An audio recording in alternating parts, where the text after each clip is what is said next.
구글 어스를 통해 따라가 본 안디옥에서 다소까지 가는 길.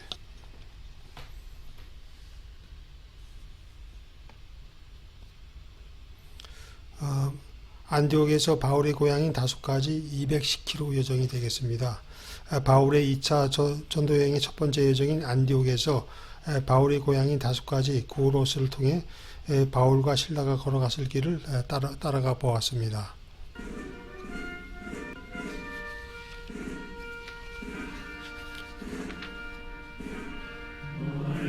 며칠 후에 바울이 바나바더러 말하되 우리가 가서 주의 말씀을 전한 각 성으로 다시 가서 형제들이 어떠한가를 방문하자 하고 사도행전 15장 36절 말씀입니다.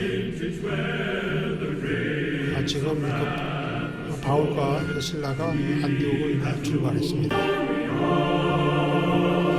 안디옥에서 그 다소까지 길을 따라가 보니까 바울과 실라의 전도 여정의 고단함을 느낄 수 있고 바울과 실라의 하나님의 부르심의 소망을 실천하기 위해서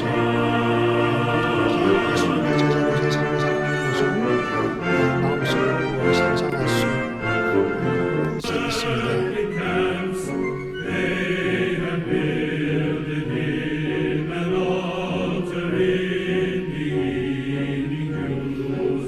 이쪽에 보이는 산이 타우루스 산맥의 줄기로 여겨지며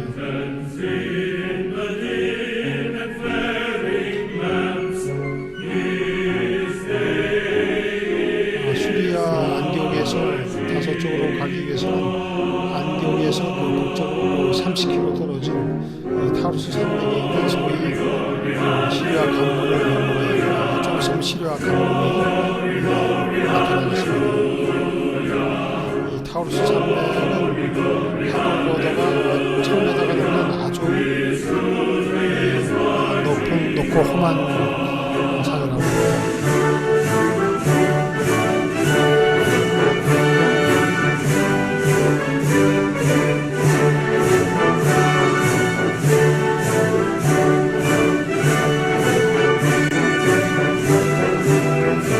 지금 시리아 강물에 들어섰습니다.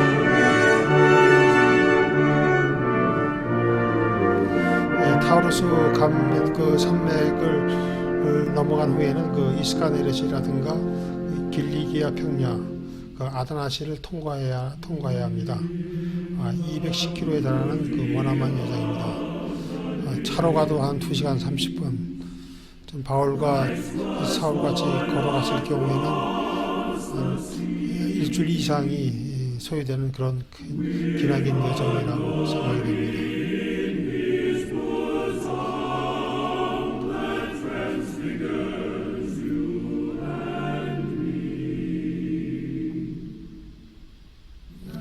계속해서 시리아 강물을 통과하고 있습니다.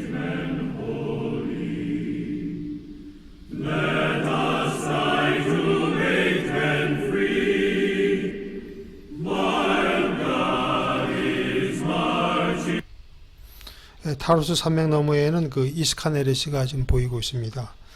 터키 그 남부의 그 이스켄 그 데르만에 있는 그 전형적인 항구 도시이며 그 알렉산더 대왕의 승리를 기념하여 건설된 그 도시라고 합니다. 그래서 옛 이름은 그 알렉산드레타였다고 합니다. 그 수에즈 운하가 그 개통되기 전에는 시리아, 이란, 인도 방면으로 통하는 내륙 통상의 그 중계지로서 교통이 이어졌다고 합니다.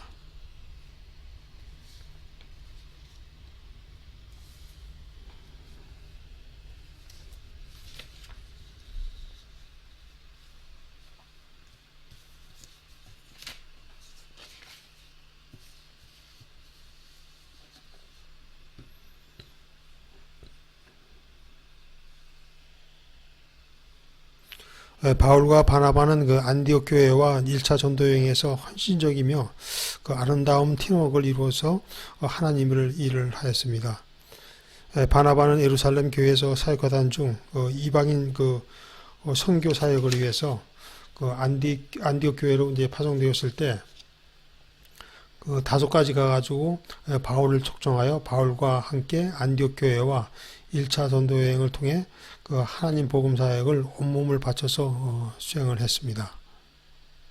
오늘 읽은 그 설경 말씀대로 바울과 바나바는 1차 전도 여행 때 하나님의 말씀을 전한 이고니온과 비시디아 안디옥, 빌립보, 데살로니카, 고린도 교회가 어떻게 성장해 가고 있나를 보고 그곳에 있는 그 믿음의 형제들을 문안하기 위해서 다시 선교팀을 꾸려서 가기로 했습니다.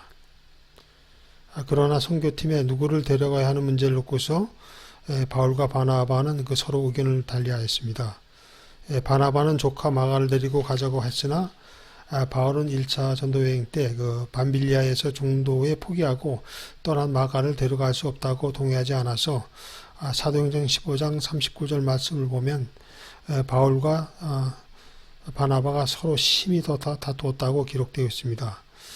이에 따라서 바나바는 그 마가를 데리고 배 타고 구브로로 가고 바울은 오늘 신라를 택한 후에 2차 전도 여행지를 출발하게 됩니다.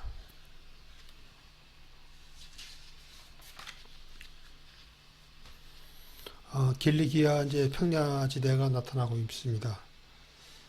길리기아는 그 지중해 해안에 접한 그 평야 지역입니다.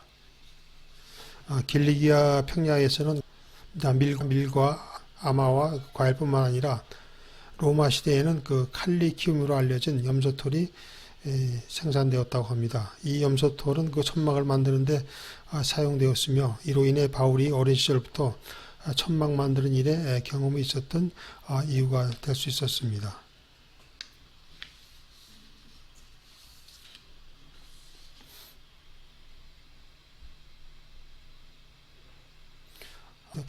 사도행전 15장 39절 말씀을 인용해서 바울과 바나바가 선교팀 구성 문제를 놓고 심하게 다투었다고 기록되어 있다고 말씀드렸는데, 사실 바울과 바나바는 믿지 않는 유대인들의 박해라든가 믿는 유대인들의 속임수에 의해서도 결코 분열되지 않았는데 선교팀 구성 문제를 놓고 의견 충돌하는 바람에 서로 갈라서게 되었습니다.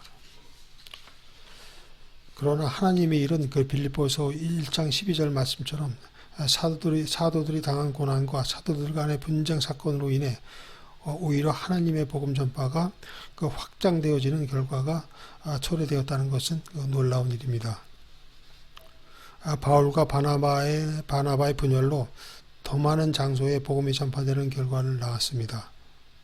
그 마가라 하는 요한은 처음에는 바울로부터 인정받지 못하고 거절당했으나 후에는 매우 유능하고 성공적인 하나님의 일꾼이 되었음을 우리가 알 수 있습니다. 바울도 더 많은 시련을 통해서 성숙한 마가에 대한 좋은 견해를 지녔던 것으로 생각이 됩니다. 바울이 디모데에게 서신을 보낼 때 디모데후서 4장 11절에서 내가 올 때에 마가를 데리고 오라. 저가 나의 일에 유익하니라고 이렇게 말씀하고 있습니다.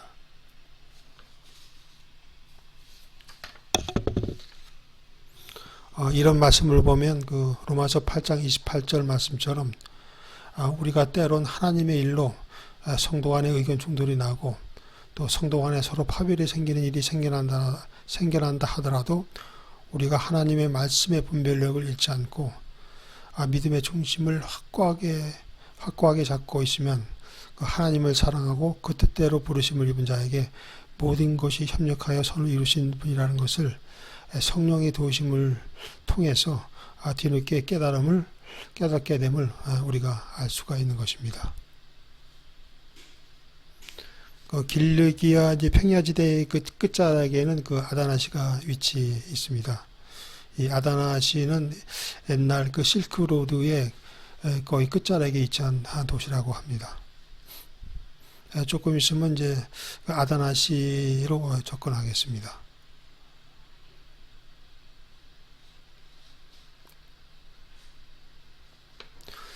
고린도전서 1장 20절에서 24절 말씀에 이런 말씀이 있습니다.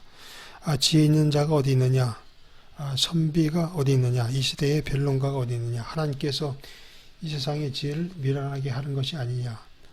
하나님의 지혜에 있어서는 이 세상이 자기 지혜로 하나님을 알지 못하므로 하나님께서 전도에 미련한 것으로 믿는 자들을 구원하시기를 기뻐하셨도다. 유대인은 표적을 구하고 헬라인은 지혜를 찾으나 우리는 십자가에 못 박힌 그리스도를 전하니 유대인에게는 꺼리끼는 것이요 이방인에게는 미련한 것이로되. 이렇게 고린도전서 1장 20절에서 23절에서 23절까지 이런 말씀이 나와 있는데요. 우리는 그 하나님의 복음을 전하는 데 있어 유대인처럼 표적을 구하거나 헬라인처럼 세상적인 지혜를 찾는 데서 벗어나 바울이 모범을 보인 것처럼 세상 사람들에게는 미련하게 보일 수 있지만은 하나님께서는 전도에 미련한 것으로 믿는 자들을 권하시기를 기뻐하신다는 말씀을 가슴속 깊이 새겨서 믿는 자로서 십자가에 못 박힌 그리스도를 열심히 전하야겠다는 마음속 다짐과 각오를 다시 한번 새겨봅니다.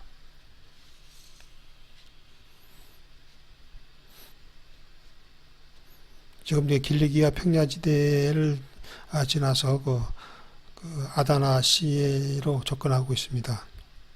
그 아다나시는 그 터키 중남부 아다나도의 그 중심 도시라고 합니다.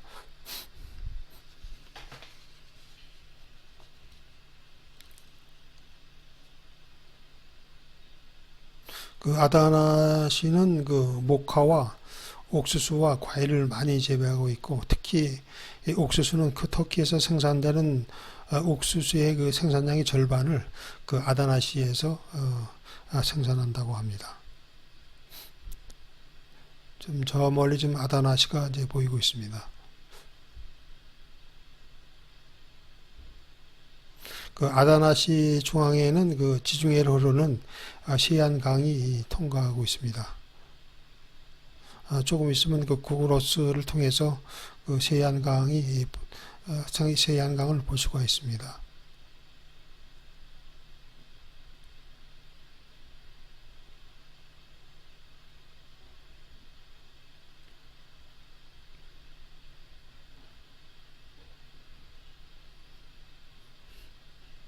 거의 이제 아다나시에 들어섰고요. 방금 보시는 바와 같이 그 시안강이 지중해 쪽으로 통과하고 있습니다.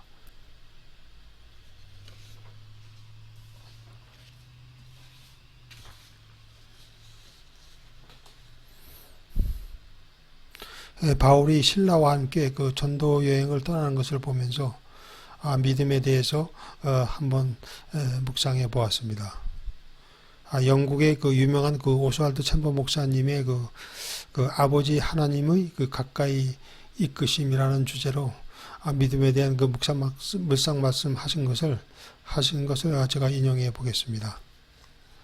오스왈드 챔버 목사님은 믿음은 지적 행위가 아니고 마음을 집중하여야 하는 그 믿는 자의 의지의 결단이며, 믿음은 내가 한 일을 더 이상 신뢰하지 말고 하나님의 말을 절대적으로 신뢰해야 한다. 나의 지적인 이해를 신뢰하게 되면 하나님을 신뢰하는 것에 방해가 된다. 이렇게 말씀하고 있습니다.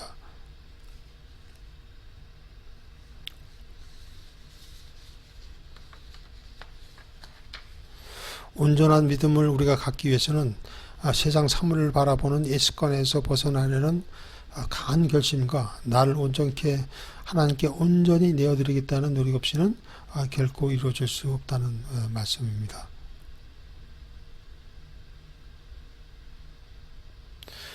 나를 이끄시는 하나님과 나의 관계는 그 내적인 것이지 지적인 것이 결코 아니라는 것입니다. 믿음은 믿으려고 하는 나의 강한 의지와 그것을 가능케 하시는 하나님의 기적을 통해서 내가 그 안으로 들어가는 것입니다. 그 후에야 비로소 내 삶에서 일어나는 변화와 경의를 통해서 나의 지적인 깨달음이 결과적으로 따라올 뿐입니다. 그 오스왈드 챔버 목사님의 그 믿음에 대한 그 말씀을 인용해 보았는데요. 그 믿음은 지적 행위가 아니고 마음을 집중해야 하는 의지의 결단이고, 그 온전한 믿음을 우리가 갖기 위해서는 그 세상 그 만물을 바라보는 그 예습관에서 벗어나려는 강한 결심과 나를 제 자신을 하나님께 온전히 내어드리려는 그 노력 없이는 결코 온전한 믿음을 가질 수 없다는 그런 말씀이 되겠습니다. 그리고 하나님과의 나의 관계는 내적인 것이지 지적인 것이 아니고, 믿음은 믿으려고 하는 나의 강한 의지와 그것을 가능케 하시는 하나님의 기적을 통해서 내가 그 안으로 들어가는 것입니다. 그때 일어나는 내 삶에 일어나는 변화와 경의를 통해서 나의 지적인 깨달음이 결과적으로 따라올 것이라고 이렇게 오스왈드 챔버 목사님은 말씀하고 계십니다.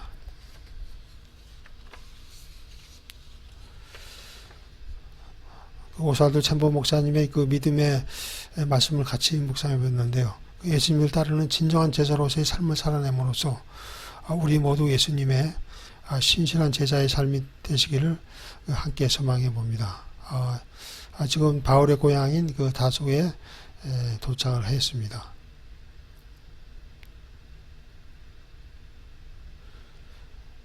바울과 실라가 이 길을 걸어왔을 일주일 이상 걸려서 걸어왔을 것입니다. 대단한 그 전도 여행의 기나긴 여정이고 좀 고단한 일정일 거로 생각이 됩니다.